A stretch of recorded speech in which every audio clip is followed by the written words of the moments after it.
दोस्तों नमस्कार। आप सबका स्वागत है मेरे चैनल हिंदी की बिंदी पर।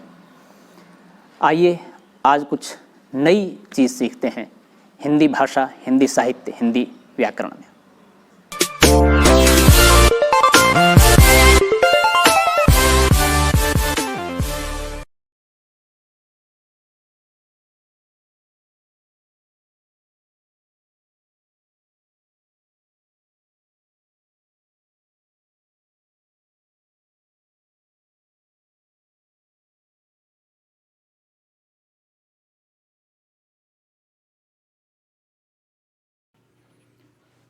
विद्यार्थियों, आज की वीडियो हम बना रहे हैं कक्षा 12 की हिंदी पुस्तक अंतरा भाग 2 के काव्यखंड कविता यह दीप अकेला और मैंने देखा एक बूंद के प्रश्न उत्तरों को लेकर के।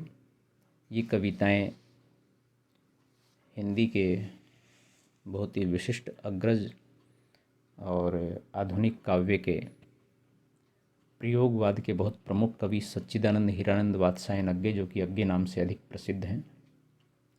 तो इस पाठ के प्रश्न उत्तरों को लेकर के इन कविताओं से संबंधित बात हम करेंगे। इससे पूर्व में हम इन दोनों कविताओं का वाचन कर चुके हैं, उनका अर्थ, उनका भाव, उनकी व्याख्या और साथ ही कवि का संक्षिप्त परिचय, इन कविताओं का सार बता चुके हैं। अर्थात इनसे संबंधित वीडियो हम एक पूर्व में बना चुके हैं। अब इन कविताओं के प्रश्नों के उत्तरों को लेकर के हम बातचीत करेंगे इस वीडियो के माध्यम से। तो आइए शुरू करते हैं आज की वीडियो। आप देख रहे हैं हिंदी की बिंदी चैनल। पहला प्रश्न है, दीप अकेला के प्रतीकार्थ को स्पष्ट करते हुए बताइए कि उसे कवि ने स्नेह भरा, गर्व भरा और मदमाता क्यों कहा है। उत्तर है, इस कविता में दीप को अकेला बताया गया है। हर मनुष्य भी संसार में अकेला आता है। पंक्ति का अर्थ समाज से लिया गया है। पंक्ति में दीप को लाकर रख देने का तात्पर्य है कि उसे समाज का एक भाग बना देना। कविता में दीप एक ऐसे व्यक्ति का प्रतीक है जो स्नेह, गर्व तथा अहंकार से युक्त है। दीप तेल के कारण जलता है, वैसे ही मनुष्य भी स्नेह के कारण जीवित रहता है। दीप संसार को प्रकाशित करता है। उसकी लौ झुकती नहीं है, जो उसके गर्व का सूचक है। मनुष्य में अपने कार्यों के कारण गर्व विद्यमान होता है, वह कहीं झुकता नहीं है। जलते हुए दीप की लौ इधर उधर हिलती रहती है। कवि ने इसे ही मदमाती कहा है। मनुष्य की मस्ती में इधर उधर मदमाता रहता है। यही कारण है कि कवि ने उसने स्नेह भरा, गर्व भरा एवं मदमाता कहा है। दूसरा प्रश्न है, ये दीप अकेला है पर इसको भी पंक्ति को दे दो के आधार पर व्यष्टि का समष्टि में विलय क्यों और कैसे संभव है, स्पष्ट कीजिए। तो उत्तर है, प्रस्तुत कविता में दीप मनुष्य का प्रतीक है, उसका प्रतीकात्मक स्वरूप है। इसमें विद्यमान पंक्ति शब्द समाज का प्रतीक स्वरूप है। दीप को पंक्ति में रखने का तात्पर्य समाज के साथ जोड़ना है। इसे ही व्यष्टि का समष्टि में विलय कहा गया है।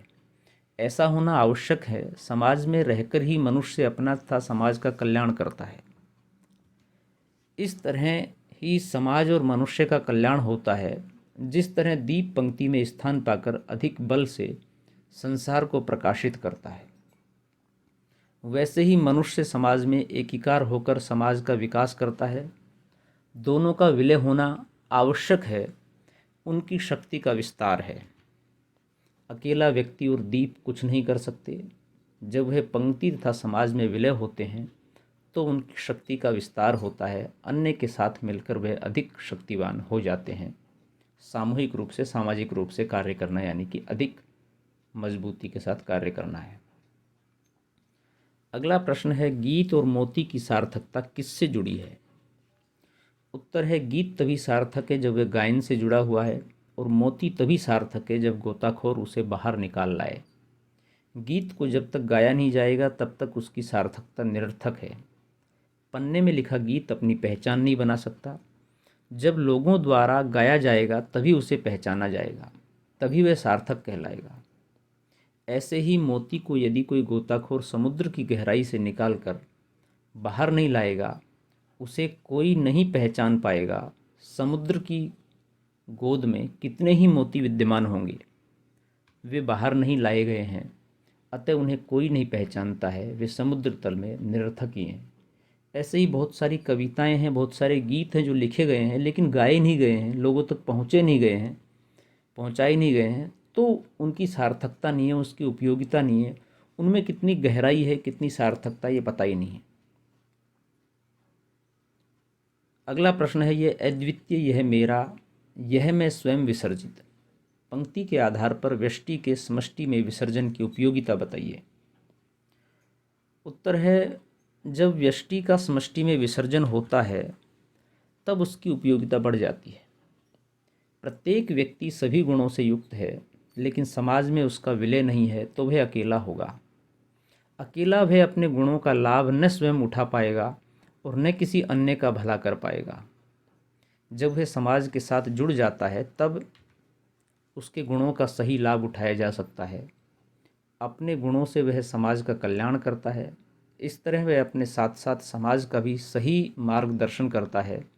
समाज का विकास होता है और समाज में एकता स्थापित होती है। तभी कवि ने कहा है कि दीप का पंक्ति में विलय होना अर्थात एक व्यक्ति का समाज में विलय होना है। समाज में विलय होने से वह स्वयं के व्यक्तित्व को विशालता प्रदान करता है। वह अकेले बहुत कुछ कर सकने की हिम्मत रखता है। जब वह स्वयं को समाज में मिला लेता है तो वह समाज को मजबूत कर देता है।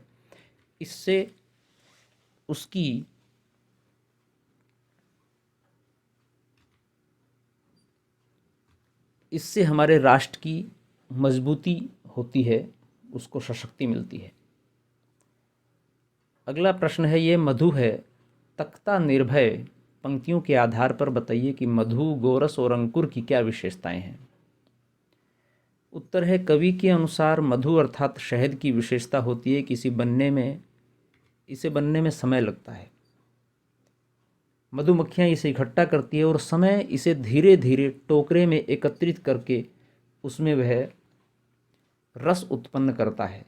उसके बाद जाकर हमें ये मिलता है। गोरस हमें जीवन के रूप में विद्यमान कामधेनु गाय से प्राप्त होता है। ये अमृत के समान दूध है। इसका पान देवों के पुत्र करते थे।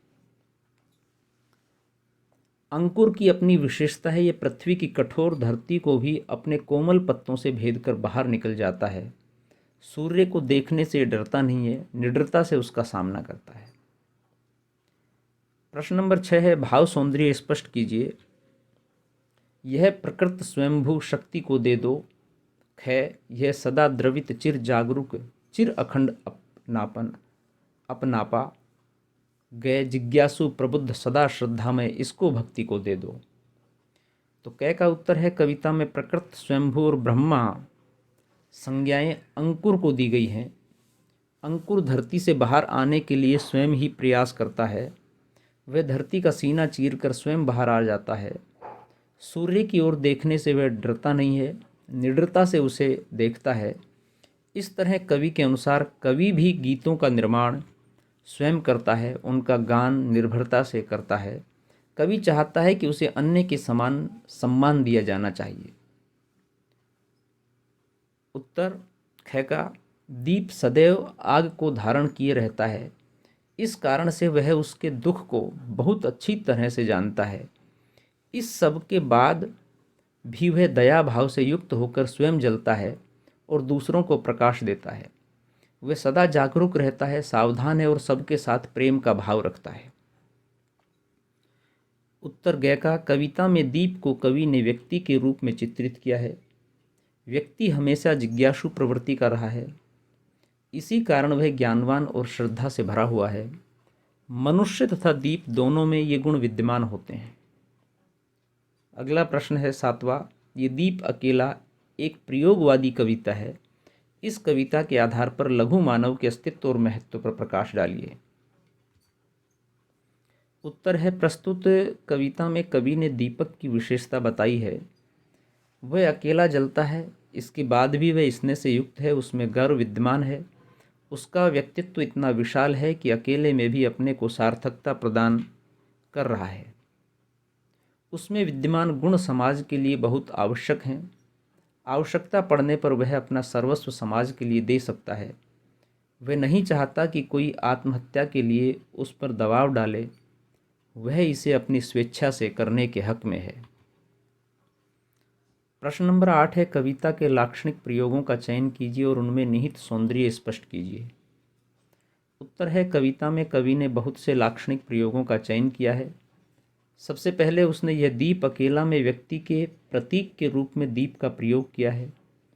दूसरे, जीवन कामधेनु में उसने जीवन को कामधेनु गाय के समान दिखाया है। तीसरे, पंक्ति शब्द का प्रयोग उसने समाज के लिए किया है। अतः जब वह पंक्ति में जगह देना की बात करता है तो इसका तात्पर्य समाज का अंग बनाना है। इसी तरह नहीं तो अपनी लघुता में भी कांपा में मनुष्य के छोटे होने की बात कही गई है। मनुष्य का विशेष गुण है कि वह फिर भी स्वयं के अस्तित्व को बनाए रखता है, भले ही वह छोटा हो तो भी कांपता नहीं है। वहीं एक बूंद में भी मनुष्य के छोटे स्वरूप को चित्रित किया गया है। सूरज की आग को ज्ञान का प्रकाश बताया गया है। यह दीप अकेला कविता से संबंधित प्रश्न यहीं समाप्त होते हैं। अब हम बात करते हैं मैंने देखा एक बूंद, इस कविता संबंधित प्रश्न उत्तरों को लेकर के। पहला प्रश्न है, सागर और बूंद से कवि का क्या आशय है? उत्तर है, सागर से कवि का आशय समाज से है तथा बूंद का आशय एक मनुष्य से है। अनगिनत बूंदों के कारण सागर का निर्माण होता है। यहाँ सागर समाज है और बूंद एक मनुष्य है। व्यष्टि और समष्टि का जो प्रयोग है, मनुष्य इस समाज में रहकर अस्तित्व पाता है और समाज उसे अपनी देख रेख में एक सभ्य मनुष्य बनाता है। दोनों का संबंध परस्पर संयोग से बनाता है। दोनों एक दूसरे के बिना अधूरे हैं। कवि इनका संबंध सागर और बूंद के रूप में स्पष्ट करके उनकी संबंध की प्रगाढ़ता को दर्शाता है। प्रश्न नंबर 2 है, रंग गई क्षण भर ढलते सूरज की आग से पंक्ति के आधार पर बूंद के क्षण भर रंगने की सार्थकता बताइए। उत्तर है, पानी की बूंद समुद्र से ऊपर छलांग मारती है। वह क्षण भर के लिए समुद्र से अलग हो जाती है। उस समय उस पर अस्त होते सूर्य की किरणें पड़ती हैं। उसके कारण वह सोने के समान रंग वाली हो जाती है, स्वर्णमय हो जाती है। वह सोने के रंग में क्षण भर के लिए चमकती है, मगर उस थोड़े समय में वह अपना महत्व दर्शा जाती है, अर्थात अपनी सार्थकता बता जाती है।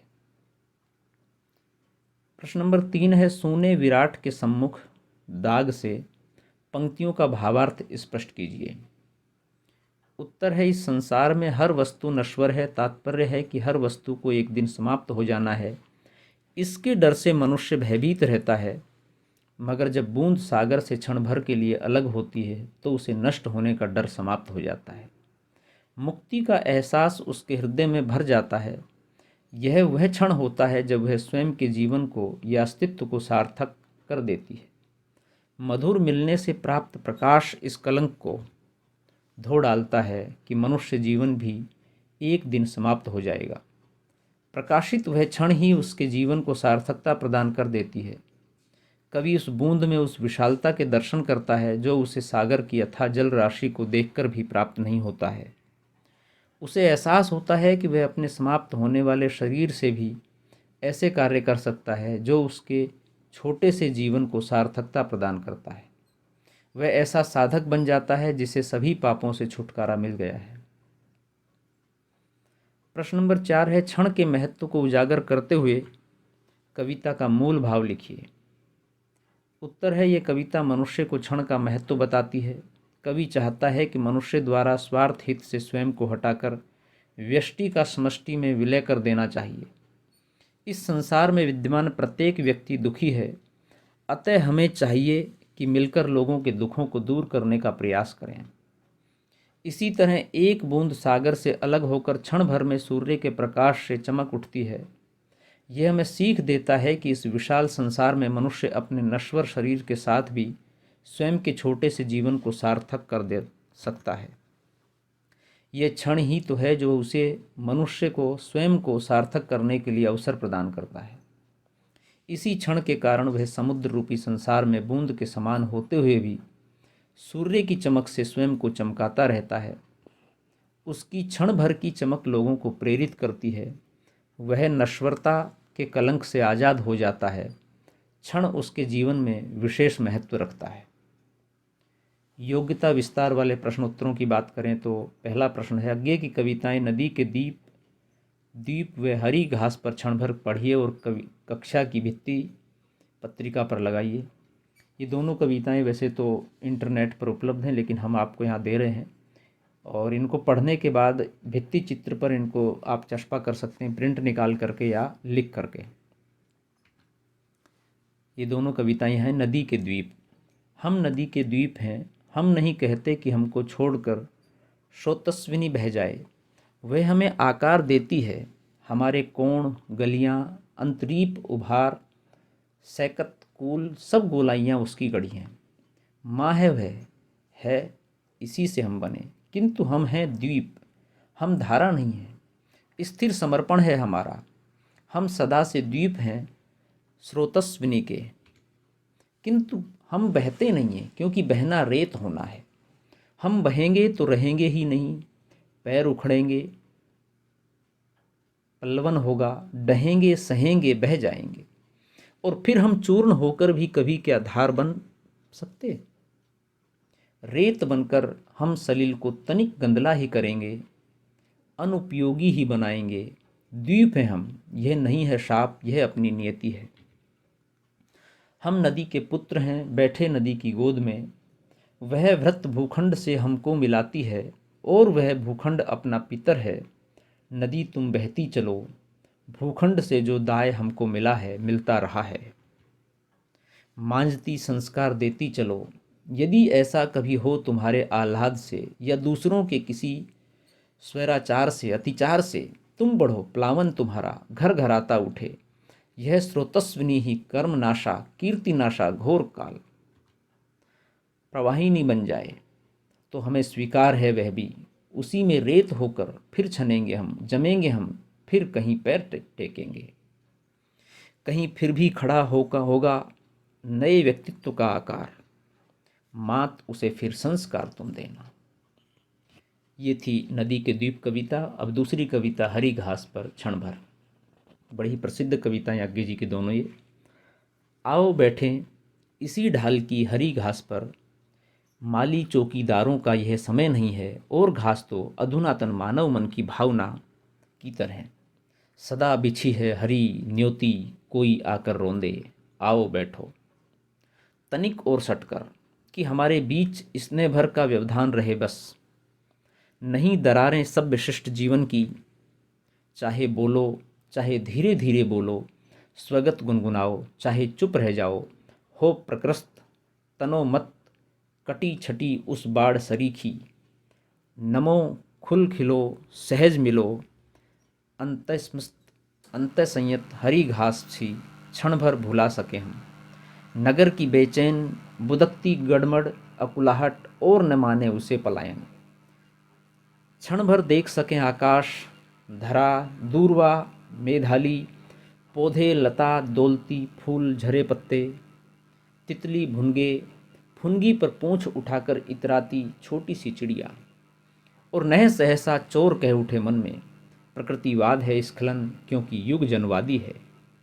क्षण भर हम न रहें, रहकर भी सुने गूंज भीतर के सूने सन्नाटे में किसी दूर सागर की लोल लहर की, जिसकी छाती की हम दोनों छोटी सी सिहरन है।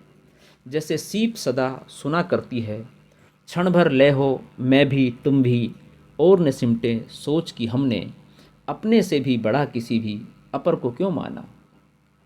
क्षण भर अनायास हम याद करें, तिरती नाव नदी में, धूल भरे पथ पर, आषाढ़ की भवक झील में साथ तैरना। हंसी अकारण खड़े महावट की छाया में, वदन घाम में लाल, स्वेद से जमी अलक लट, चीड़ों का वन, साथ साथ दुलकी चलते दो घोड़े। गीली हवा नदी की, फूले नथुने, भर आई सीटी स्टीमर की। खंडहर ग्रथित उंगलियां, बांसे का मधु, डाकिये के पैरों की चाप, अधजानी बबूल की धूल, मिली सी गंध, झरा रेशम शिरीष का, कविता के पद, मस्जिद के गुंबद के पीछे सूर्य डूबता धीरे धीरे। झरने के चमकीले पत्थर, मोर मोरनी घुंघरू, संथाली झूमर का लंबा कसक भरा आलाप, रेल का आह की तरह धीरे धीरे खींचना, लहरें, आंधी, पानी, नदी किनारे की रेती पर बित्ते भर की छाँ, झाड़ की अंगुल अंगुल नाप नाप कर तोड़े तिनकों का समूह, लू, मौन, याद कर सके अनायास और न माने हम अतीत के शरणार्थी हैं। स्मरण हमारा जीवन के अनुभव का प्रत्यवलोकन, हमें नहीन बनावे प्रतिभिमुख होने के पाप बोध से। आओ बैठो क्षण भर, ये क्षण हमें मिला है नहीं नगर सेठों की दया से, हमें मिला है ये अपने जीवन की निधि से ब्याज सरीखा। आओ बैठो क्षण भर तुम्हें निहारूं, अपनी जानी एक एक रेखा पहचानूं, चेहरे की, आँखों की, अंतर्मन की और हमारी साझे की अनगिन स्मृतियों की तुम्हें निहारूं। झिझक न हो कि निरखना दबी वासना की विकृति है, धीरे धीरे धुंधले में चेहरे की रेखाएं मिट जाएं, केवल नेत्र जगें उतने ही धीरे, हरी घास की पत्ती पत्ती भी मिट जावे लिपट झाड़ियों के पैरों में, और झाड़ियां भी धुल जावें क्षिति रेखा के मृषण ध्वांत में, केवल बना रहे विस्तार हमारा बोध मुक्ति का, सीमाहीन खुलेपन का ही। चलो उठें अब तक हम थे बंधु सैर को आए, देखे हैं क्या कभी घास पर लोटपोट होते सत भैये, शोर मचाते और रहे बैठे तो लोग कहेंगे धुंधले में दुबके प्रेमी बैठे हैं। वह हम हो भी तो ये हरी घास ही जाने, जिसके खुले निमंत्रण के बल जग ने सदा उसे रोंदा है और वह नहीं बोली।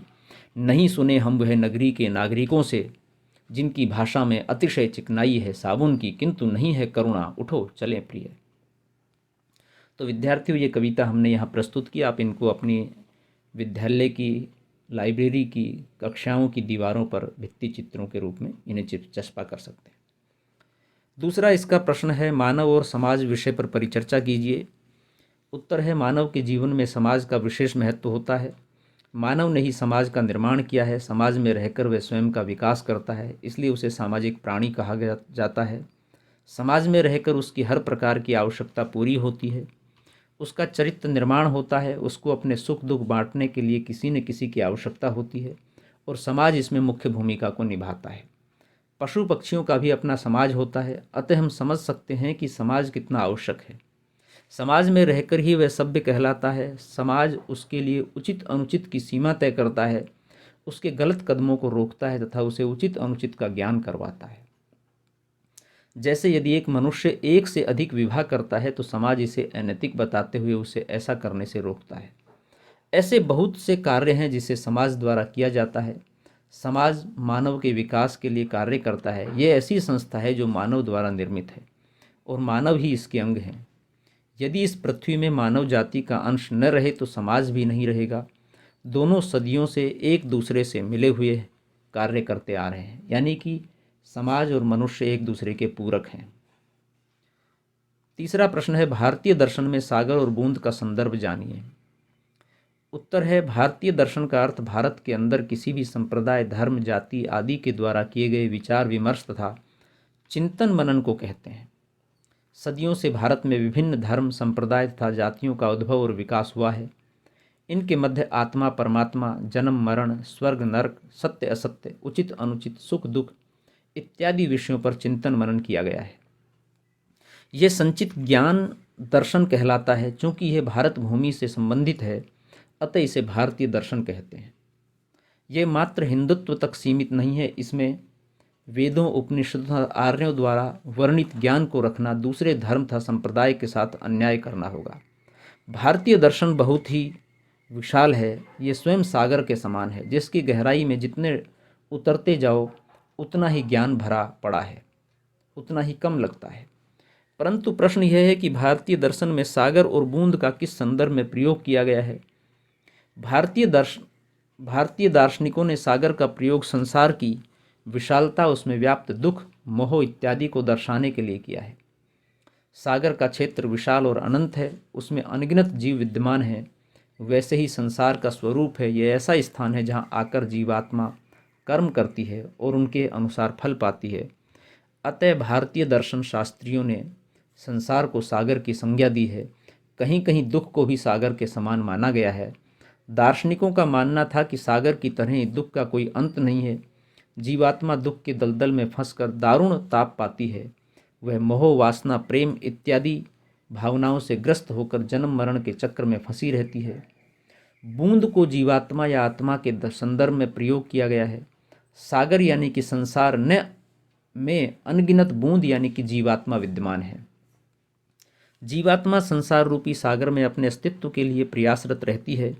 कुछ बूंद स्वयं को स्थापित कर पाती हैं और मानवता का भला करती हैं और मुक्ति को प्राप्त हो जाती हैं, परंतु अधिकतर जीवात्मा इस संसार रूपी सागर में फंसकर जन्म मृत्यु के चक्र को भोगती रहती है।